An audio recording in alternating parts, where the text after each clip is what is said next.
여자는 남자의 의복을 입지 말 것이요 남자는 여자의 의복을 입지 말 것이라. 이같이 하는 자는 네 하나님 여호와께 가증한 자이니라. 길을 가다가 나무에나 땅에 있는 새의 보금자리에 새 새끼나 알이 있고 어미새가 그의 새끼나 알을 품은 것을 보거든 그 어미새와 새끼를 아울러 취하지 말고 어미는 반드시 놓아줄 것이요 새끼는 취하여도 되나니 그리하면 네가 복을 누리고 장수하리라. 네가 새 집을 지을 때에 지붕에 난간을 만들어 사람이 떨어지지 않게 하라. 그 피가 네 집에 돌아갈까 하노라. 네 포도원에 두 종자를 섞어 뿌리지 말라. 그리하면 네가 뿌린 씨의 열매와 포도원의 소산을 다 빼앗길까 하노라. 너는 소와 나귀를 결의하여 갈지 말며 양털과 배실로 섞어 짠 것을 입지 말지니라. 너희는 너희가 입은 겉옷을 내기에 술을 만들지니라. 오늘 요 내용을 언뜻 보면 이게 무슨 말씀일까? 일관성이 좀 없어 보이지요? 근데 또 찬찬히 들여다보면 일관성이 있습니다. 어떤 하나님이 주시는 메시지가 분명히 있어요. 그것을 같이 이 밤에 잠깐 생각을 해보려고 합니다. 여러분 교회를 오래 다니신 분들은 한번 40년 전 아니면 50년 전 우리 한국 교회 분위기를 한번 떠올려 보세요. 그때는 상당히 구별을 많이 강조를 했던 것 같아요. 저도 이제 대학교 다닐 때에 이렇게 떠올려 보면 교회 전도사님이 그런 말씀을 하셨어요. 지금은 카페지 않습니까? 다방이란 이름이 이제는 촌스러워졌잖아요. 그때는 이제 모이는 장소가 다방이니까 다방에 가지 말라. 우리 대학부 청년들을 앞에 놓고 거기는 마귀 소굴이니까 가지 말라. 구별을 참 많이 강조를 하셨던 것 같아요. 믿는 사람으로서 믿지 않는 사람과 구별되어야 한다. 제 친구는 제가 다니던 교회 아버지가 장로님이셨는데 그 장로님께서 토요일 날 되면 항상 주일을 준비하는 거예요. 주일을 구별하는 거지요. 그래서 옷을 늘 깨끗하게 다려 입고 그리고 또 한 가지가 헌금을 해야 되는데 그 헌금을 대리미로 지금 우리 청년들이 들으면 무슨 전설 따라 삼천리인가 그럴 것 같아요. 근데 그때는 그런 게 아주 이상한 행동이 아니었어요. 토요일 저녁이 되면 빳빳한 새 돈으로 헌금을 하기 위해서 다리미로 이렇게 돈을 실제로 데리고 그랬습니다. 한 50년이 지났어요. 4, 50년이. 오늘날은 어떤가? 너무 구별이 없어져 버린 것 아닌가? 이런 생각이 들어요. 주일날도 별로 구별하는 것 같지가 않아요. 평일이나 주일이나 그저 같은 날, 무의식 중이라도 그렇게 생각하는 것 아닌가? 우리가 믿는 사람 신자라고 해도 불신자와 별반 다르게 살지 않습니다. 그리고 그걸 고민하지도 않아요. 교회가 세상과 다르지 않고 신자가 불신자와 다르지 않을 때 이미 교회는 그 맛을 잃어버리지요. 매력이 없지요. 그래서 사람들이 교회 안 오지요. 자, 그런데 오늘 이제 쭉 읽었습니다.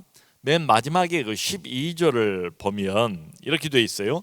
너희는 너희가 입는 겉옷에 내 귀에 술을 만들지니라. 이스라엘 백성들은 이제 겉옷을 중요하게 여기잖아요.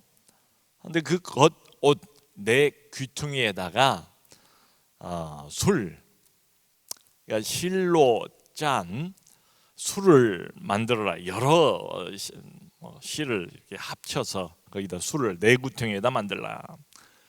실제로 뭘 달았는가 하면 청색 실을 내 귀퉁이에다가 달고 다녔어요. 파란색 실을. 여러분, 왜 하나님께서 이런 명령까지 하셨을까요? 굉장히 구체적인 이야기 아닙니까? 항상 밖에 나갈 때 옷을 입고 다녀야 하잖아요. 근데 이스라엘 백성들은 겉옷 4구퉁이에 청색 실을 매달고 다녀요. 다닐 때마다, 움직일 때마다 실이 찰랑거리지 않겠어요? 이게 뭐 예뻐 보이라고 장식용이 아니지요. 이렇게 명령하신 이유는 하나밖에 없습니다. 이렇게 해서 너희가 하나님 백성이라는 것을 구별해라. 스스로 구별해라.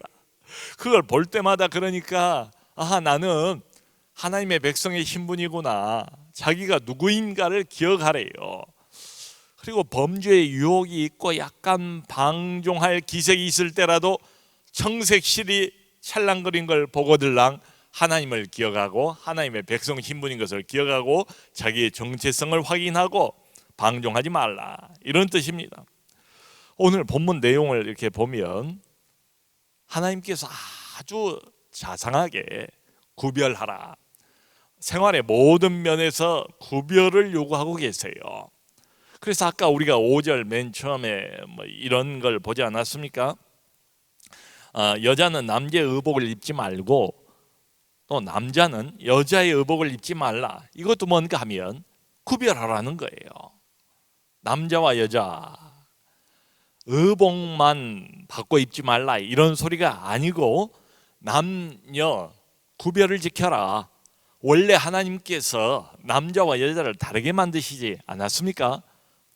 외모도 다르고 성향도 다르고 또 남녀가 역할이 다르잖아요. 하나님이 그렇게 만드셨대요.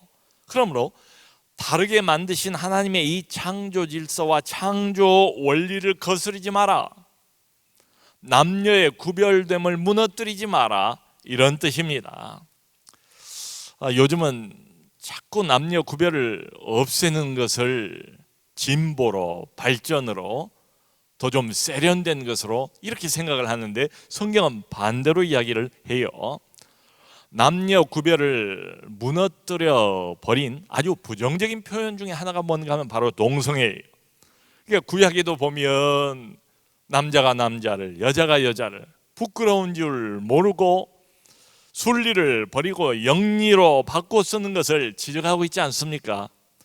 신학시대도 보면 로마서 1장 26절에 27절에 바울이 바로 동성애를 지적을 해요. 이미 그때 당시에도 이게 사회 안에 존재하고 있었음을 알 수가 있습니다. 동성끼리 부끄러운 일이다. 여러분, 오늘날 우리 한국 사회를 보면 어떻습니까? 이 남녀 구별이 급격하게 무너지고 있지 않은가 하는 생각이 들어요. 남성의 여성화, 뭐 이제는 이게 하나의 유행처럼 돼 있는 것 같아요. 여성의 남성화, 요즘 한국 사회 문화가 이런 것 아닌가 싶어요.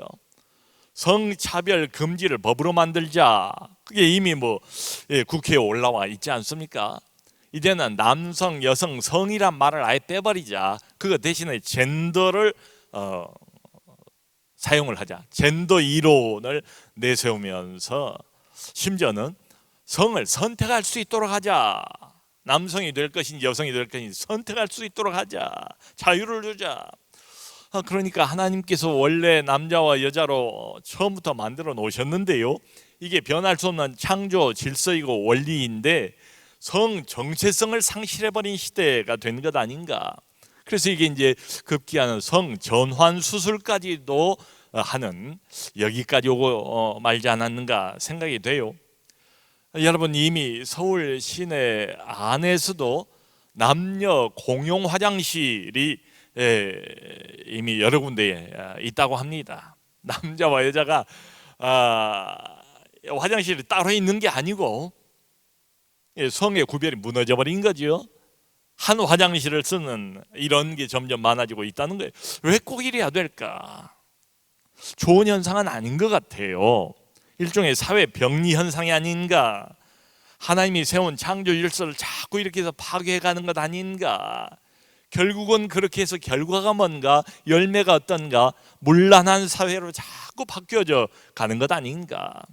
소돔과 고모라의 재현이 얼마든지 이 현대 사회에서도 이루어지게 되는 것 아닌가.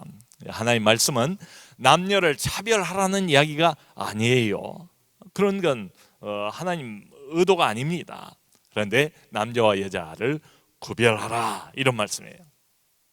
6절 7절을 보면 이건 또 좀 다른 이야기처럼 느껴져요. 어떤 사람이 길을 가다가 새 집을 발견을 했대요. 근데 거기에 어미도 있고 새끼도 있고 새 알도 있고 그렇대요. 근데 무슨 말씀을 하시는가 하면 어미하고 새끼를 같이 잡지 마라. 어미는 놓아주라는 거예요. 새끼는 잡는다 할지라도 여러분 어미와 새끼를 잔인하게 다 같이 잡아먹어버리면 번식이 불가능하지 않겠어요? 그래서 어미는 살려주어라. 그 성경 다른 데를 보면 암소하고 암양 마찬가지입니다. 어미하고 새끼를 같은 날 잡지 마라. 새끼 염소를 어미의 젖에 삶지 마라. 이런 말씀을 하세요. 왜 이런 말씀을 이렇게 구체적으로 하실까? 여러분, 사람도 짐승도 그 가장 기본적인 관계가 부모와 자식 관계 아니겠어요? 이걸 우리는 흔히 천륜이라고 부르잖아요. 천륜. 이게 바로 창조 질서 아니겠습니까?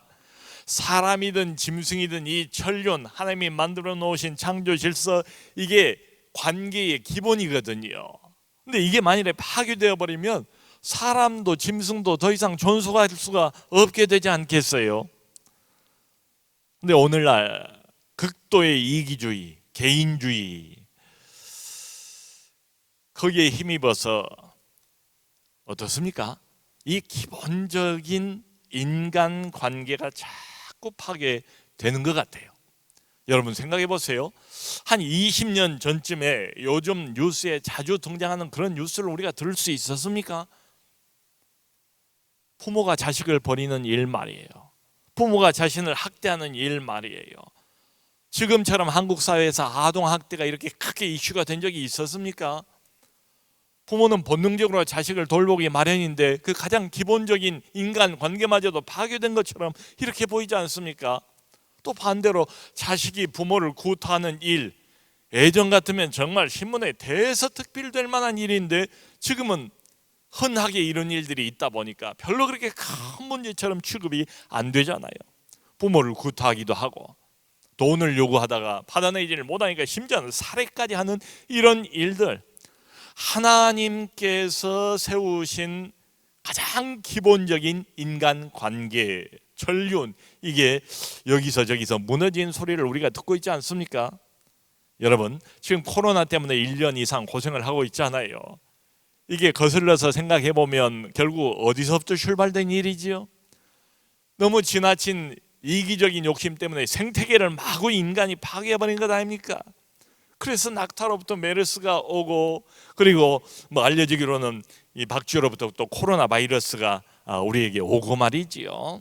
이런 것 등등 하나님께서 여기 금지 명령을 하셨는데, 하나님께서 세우신 창조 질서 가장 기본적인 관계의 밑바탕, 이것을 지키지 못한 결과를 우리가 맛보고 있는 것 같아요. 그래서 하나님이 심지어 새들에게도 미물이지만 자비를 베풀라, 긍휼히 여겨라, 새의 어미와 새 새끼를 한꺼번에 잡아서 죽이지 말라. 참 얼마나 생각해보면 또 잔인합니까? 이런 명령을 하세요.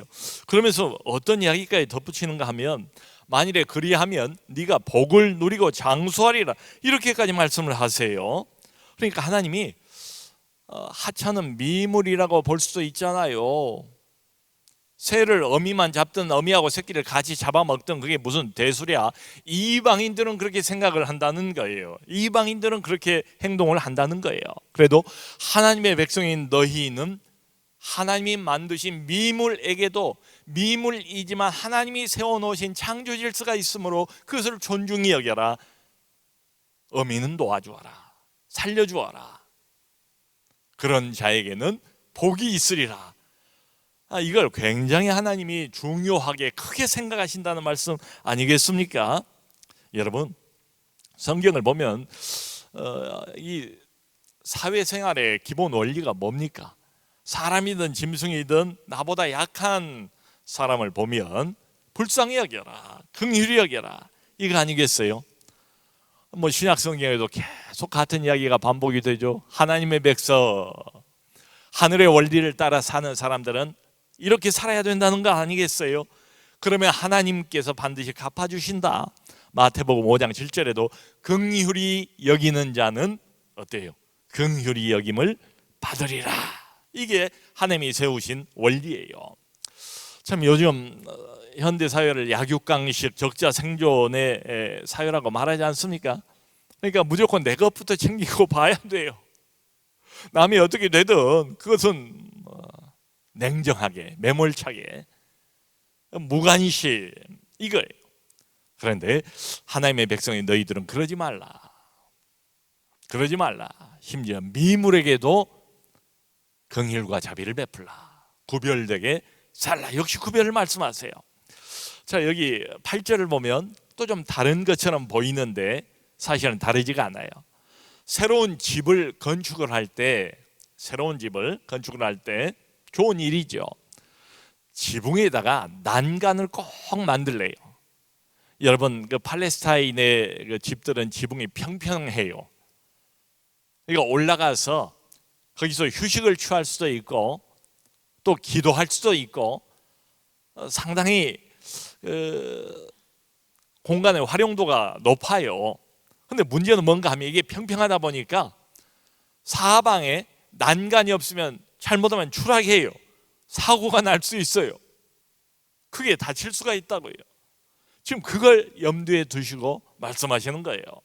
어떤 사람이 새 집을 짓는 건 좋은데 만일에 어떤 사람이 올라가서 거기서 지내다가 난간이 없어서, 어린애들은 얼마든지 그럴 수 있잖아요. 천방지축 어린 아이들이 어디로 튈지 모르잖아요. 사고가 날 수 있으니까 미연에 그걸 방지하기 위해서 꼭 난간을 설치하라. 그러면서 하시는 말씀이, 여러분 이것도 좀 깊이 생각해 볼 필요가 있어요. 왜냐하면 하나님의 마음씀이잖아요. 하나님이 이런 것까지 세세하게 지금 말씀을 우리에게 해주신 것 아니겠어요? 뭐라고 말씀을 하시는가 하면, 그렇게 해서 사고가 나면 남의 피를 흘린 그 죄의 사함을 받지 못할 것이다, 이런 말까지 덧붙여 놓고 있어요. 지난번에 우리가 그 도피성에 대해서 알아보지 않았습니까? 도피성, 부지불식간에 내가 의도적으로 죽인 게 아니에요. 사고가 난 거예요. 그야말로 과실치사지요. 그런 사람은 제일 가까운 도피성으로 빨리 도망가라고 하나님께서 도피성을 마련을 해놓았어요. 그 말은 하나님이 알지 못하는 가운데, 고의가 아닌 가운데 사람을 죽였을 때는 그 사람을 보호하시겠다는 것 아니겠습니까? 그 사람의 동기가 중요하니까. 근데 이 경우는 반대로 말씀을 하세요. 사고가 이렇게 해서 난간 매달아 놓지 않았기 때문에 사고가 나면 그 죄를, 죽은 사람의 죄, 다친 사람의 피 흘린 죄를 절대로 사함받지 못할 것이다. 이건 왜 그런가 하면, 여러분 예상이 가능하지 않습니까? 난간으로 저 안전망을 쳐놓지 않으면 언제든지 사고가 날 수 있다는 게 뻔하잖아요. 예방할 수가 있었어요. 위험을 알면서도 방치를 해버리면 이건 고의적인 범죄가 된다, 이런 뜻이죠. 사고 안 날 수도 있었는데 내가 부주의해서 태만 때문에 다른 사람에게, 타인에게 피해를 입히는 것에 대해서는 하나님께서 용서받지 못한다, 이렇게 말씀을 하고 계십니다. 자, 여러분 이거 보면 참 우리 하나님이 얼마나 섬세하게 케이스 바이 케이스로 이웃사랑의 실천에 관해서 사소한 데까지 다 이렇게 간섭을 하고 계시는가. 하나님의 마음을 알 수가 있을 것 같아요. 우리 하나님의 관심은 어디에 있는가 하면 그저 계명 이렇게 던져놓고 그냥 큰 계명 몇 개 던져놓고 나머지 너희들이 알아서 살아라, 이게 아니고, 하나님의 백성이, 내 백성이 세상 안에 살면서 함께 어우러져 살고 있는 이웃들에게 어떻게 행하는가에까지 매우 커다란 관심, 섬세한 관심을 가지고 계신 것 아닌가. 제가 이렇게 보니까 하나님이 원하신 건 딱 한마디로 요약하면 이거예요. 우리가 살아가는 일상 삶 속에서, 생활 속에서도 믿지 않는 사람들처럼 살지 말고 하나님의 백성답게 구별되게 살아라, 이런 말이지요. 다른 사람들에게 피해가지 않도록. 저는 언뜻 떠오르는 게 층간 소음 문제, 요즘 얼마나 그게 이슈가 되고 있습니까? TV에 종종 나오잖아요. 층간 소음의 그 갈등을 참지 못해서 뭐 별별 일이 다 일어나지 않습니까? 심지어 사람을 죽이는 이런 경우도 있고요. 여러분, 차가 점점 많아지면서 동네 주차 문제가 얼마나 큰 이슈가 되어 있습니까? 조금만 신경을 쓰고 조금만 배려를 해주고 양보하면 사이좋게 살 수도 있었을 텐데, 그걸 못해서 큰 싸움으로 번지는 경우가 얼마나 많아요. 그러니까 구체적으로 생각해 보면 우리 하나님의 관심사는 예배당 그저 열심히 다니고 그리고 봉사 열심히 하고 거기서 끝나는 게 아니고, 실제로 하나님이 눈여겨보신 건 어디에 있는가 하면 밖에 나가서 월요일부터 토요일까지 세상 한복판에서 다른 믿지 않는 사람들과 어울려 살 때에 하나님의 백성이 얼마나 하나님 백성답게 구체적으로 다르게 사는가, 구별되게 사는가, 거기에 관심이 많이 계시다. 현대 사회를 그 아파트 문화라고 부르지 않습니까? 아파트 문화의 특징이 뭐예요? 무관심, 무간섭, 이거 아닙니까? 피해를 주지도 않고 피해를 받지도 않고 옆집에 누가 사는지도 아예 모르고 문 닫고 이렇게 사는 삭막한 사회가 되지 않았습니까? 네, 하나님 말씀 뭐예요? 다른 사람을 좀 적극적으로 배려해다오. 예상이 되는 피해, 그게 생각이 되거들랑 미연에 방지할 수 있다면 내버려 두지 말고, 팔짱 끼고 구경만 하지 말고 좀 더 적극적으로 하나님의 백성인 네가 나서서 이 문제를 해결해다오. 이웃을 좀 더 적극적으로 배려해다오. 일반적으로 이런저런 이유로 그렇게 안 하지요. 또 이렇게 하려고 나서다 보면 손해보기 마련이고요. 그런데 하나님의 명령은 손해를 좀 본다 할지라도 적극적으로 하나님 백성답게 이웃을 배려하면서 구별되게 살아다오, 이런 뜻입니다.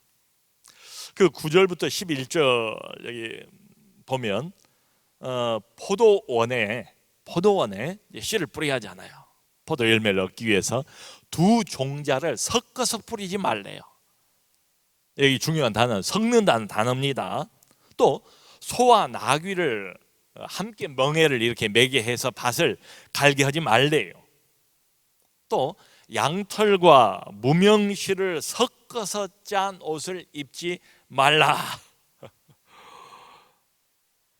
섞는 것을 우리 하나님 별로 안 좋아하세요. 요즘 그 음식 중에 퓨전 음식이 많지 않습니까? 이 음식 저 음식을 이렇게 섞어서 또 맛있게, 음식은 얼마든지 그럴 수가 있지요. 근데 우리 하나님의 이런 말씀들을 보면 구별을 좋아하시지 섞는 것을 별로 선호하신 것 같지가 않아요. 왜냐하면 이 종자도 그렇고 뭐 소도 나귀도 그렇고 양털과 무명실도 그렇고 섞지 말래요. 왜냐? 구별해서 하나님께서 만들어 놨대요.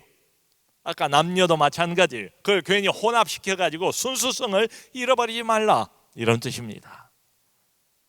여기는 영적인 의미가 있어요. 뭔가 하면 순수한 여호와 신앙, 가나안 종교와 혼합하지 말라. 여호와도 섬기지만 동시에 가나안의 이방신도 함께 섬기지 말라. 소위 말하는 혼합주의입니다. 하나님도 믿고 이방신도 믿고 하나님 말씀도 받아들이고 세상 문화도 받아들이고 그러지 말라. 여러분, 이게 역사를 보면 역사는 참 우리에게 교훈을 주잖아요. 실제로 일어난 일들이니까 말이죠. 교회 역사를 보면 교회가 침체가 되는 때는 예외 없이 어느 때인가 보면 교회가 세속화가 될 때입니다. 교회와 세상이 섞여버렸어요. 신자와 불신자가 구별이 안 돼요. 세상 문화가 교회 안에 들어와서 교회를 오히려 먹어버렸어요. 예수님 당시에도 그러지 않았습니까? 예수님이 아주 크게 화를 한번 내시면서 끈을 만들어서 막 상을 뒤집어 엎고 주고 받고 돈 받고 돈 뭐 팔고 하는 사람들 다 쫓아낸 적이 있지 않았습니까? 성전인데 너희가 강도의 구별로 만들었다. 성전인데 구별이 안 돼. 강도의 구별과 똑같아요. 이게 문제입니다.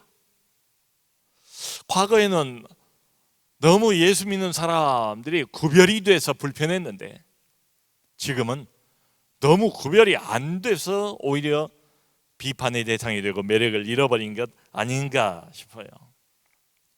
그러니까 문제는 바로 이런 것 같아요. 아주 다른 건 아니에요. 비슷해요. 근데 순도 100%는 아니에요. 섞여버렸어요. 순수한 신앙이 아니라고요. 이게 항상 우리 믿는 사람들의 문제 같아요. 믿는 거 조금, 안 믿는 거 조금. 하나님 말씀 조금, 세상 문화 조금. 엉거주춤하게 양쪽에 다리를 걸치고 있네. 이런 경우. 그 계시록 보면 가장 비판을 많이 받았던 교회가 라오디게아 교회 아닙니까? 라오디게아 교회를 향해서 예수님이 무슨 말씀을 하셨지요? 너희가 덥지도 않고 차지도 않고 미지근 더운 거 플러스 찬 거 섞어 놓은 거예요. 미지근 이것도 아니고 저것도 아니고. 이런 말씀 보면 하나님은 구별되기를 원하시고 우리가 퓨전을 싫어하신다. 왜냐? 신앙의 본질이 흐려지기 때문이다. 고린도전서 6장 14절을 보면 바울이 이런 말을 합니다. 너희는 믿지 않는 자와 멍해를 같이 하지 말라. 믿지 않는 사람하고 멍해를 같이 하지 말라. 그러니까 안 믿는 사람들과 섞어 살잖아요. 그 사람들하고 함께 살고 있어요. 그러면서 구별되게 사는 것 절대로 쉽지가 않습니다. 우리의 진짜 씨름과 진짜 싸움은 여기에 있다고 생각해요. 주일날 교회 나오는 게 습관 따라서 얼마든지 나올 수가 있지요. 근데 세상 한복판에 믿지 않는 자들과 함께 살면서 구별되게 산다? 거기에 섞이지 않는다? 이건 대단히 어려워요. 자칫 잘못하면 고립되어 버리고 자칫 잘못하고 방심하면 동화되어 버리고 다른 수는 없다. 늘 깨어 있을 수밖에 없다. 세상 영향을 조심할 수밖에 없다. 조심하지 않으면 나도 모르는 사이에 세상에 먹혀버리고 만다. 그러니까 매일매일 하나님 말씀 붙들어야 되고요. 하루 단위로 살아야 되고요. 그럼 매일매일 성령의 능력을 일상생활 한복판에서 구체적으로 의지해야 되고요. 그리고 또 하나, 이 특별한 요구를 받고 있는 사람들끼리 우리가 모이지 않습니까?